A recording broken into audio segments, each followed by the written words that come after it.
urusan otonomi di Jawa Barat lucu. Ada kabupaten yang penduduknya 6 juta.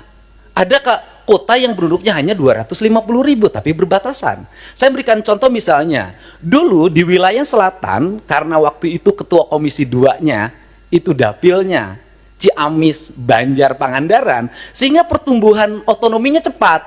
Kabupaten Pangandaran, Kota Banjar, Kabupaten Ciamis.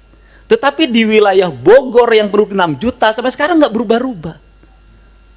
Kemudian juga Kota Sukabumi berbatasan dengan Kabupaten Sukabumi. Kabupaten Sukabumi penduduknya banyak sekali, sedangkan Kota Sukabumi penduduknya kecil sekali. Kota Cirebon dengan Kabupaten Cirebon. Kota Cimahi berbatasan dengan Kabupaten Bandung, berbatasan Kabupaten Barat. Kotanya kecil sekali penduduknya. Tapi di sisi lain Kabupaten Bandung penduduknya besar sekali. Fiskal ini akan lahir tidak adil. Ada kota yang mendapat alokasi relatif baik, penduduknya sedikit. Ada kabupaten yang alokasinya tidak begitu besar, penduduknya besar. Pertanyaan saya adalah ke depan bisakah dibuat inisiasi penambahan jumlah wilayah untuk sebuah wilayah?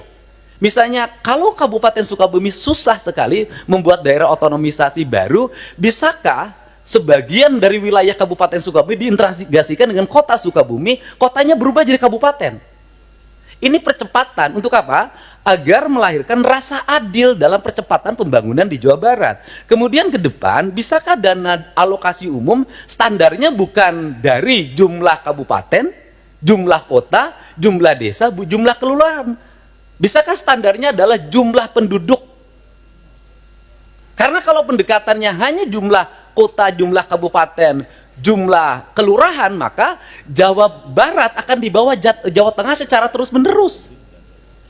Sedangkan beban residu akibat pertumbuhan industri berbatasan dengan ibu kota negara, berbatasan dengan Jakarta, itu memiliki implikasi luas dalam penanganan.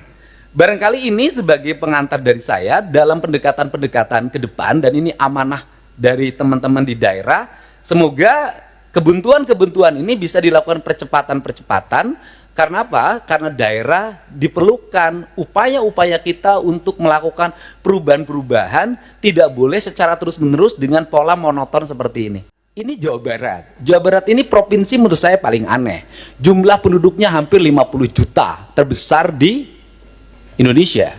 Tetapi jumlah desanya kecil dibanding Jawa Tengah. Jumlah kelurahannya kecil dibanding Jawa Tengah. Jumlah kecamatannya kecil dibanding Jawa Tengah, sehingga desa di Jawa Barat ada yang menanggung penduduk satu desa 150.000. Nah, komposisi dana desa itu pendekatannya tidak seperti itu. Tetap saja pendekatan-pendekatan normatif daerah ini yang harus segera dilakukan evaluasi. Ini, dan kemudian yang berikutnya adalah sudah juga semestinya Komisi 2 memelopori daerah-daerah desa yang sudah berubah karakternya menjadi kelurahan karena pertumbuhan industri, harus segera dibuat kelurahan, tidak desa lagi, karena pendekatan kewilayahan sudah tidak relevan lagi dengan jumlah penduduk yang tidak monokultur, yang sudah plural, yang perlu dilakukan pendekatan birokratif bukan berdasarkan pendekatan politik.